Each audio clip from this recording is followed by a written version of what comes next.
The state of public safety in our city is unacceptable. That's the stance of 6 Baltimore City Council members demanding a short-term plan from the mayor's office, state's attorney's office, and the Baltimore Police Department.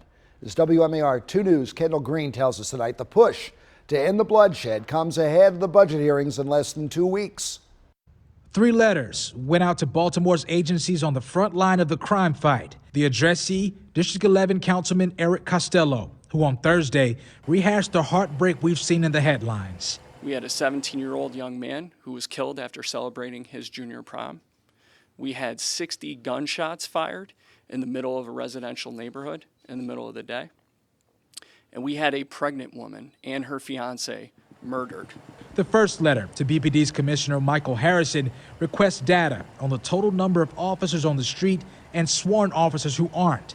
It demands a plan for using overtime to increase visibility, clearance rates, and case closures for homicides, shootings, and auto thefts. People are calling our offices crying out, and it's time that the police department sit down and give us an immediate plan. The letter to State's Attorney Marilyn Mosby demands her office's plan for staffing. Councilman Costello noted several prosecutorial units were understaffed for supervisors and line prosecutors by more than 50%. Those units include gun violence enforcement, major investigations, and narcotics. The staffing levels at the state's attorney's office are something that are critically important.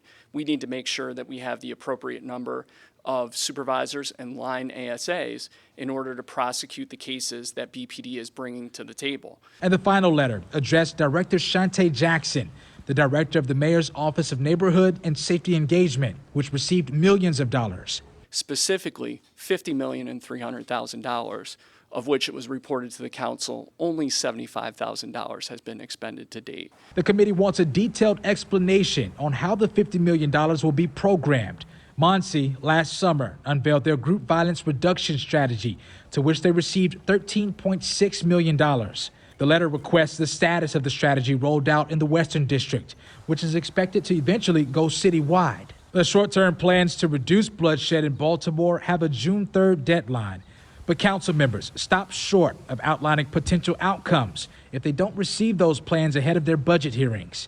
In Baltimore, Kendall Green, WMAR 2 News. And the Baltimore Police Department's chief of staff said they need more time to look into the details of what's being requested here and express willingness, though, to comply.